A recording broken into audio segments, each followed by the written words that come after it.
spaghetti. Boys, gusto niyo spaghetti? Are you competing with me? Are you chatting? Bring it on.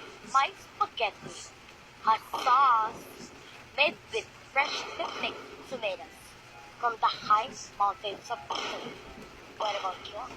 My spaghetti has banana ketchup with antioxidants, antihistamine, anti-inflammatory, antibiotic with glutathione and silymarin extract with ginkgo biloba. But wait, there's more. Chicken lollipops made with bouncy fresh spring chicken deep fried in olive oil. It's all that you have? Chicken lollipops? Like what the heck?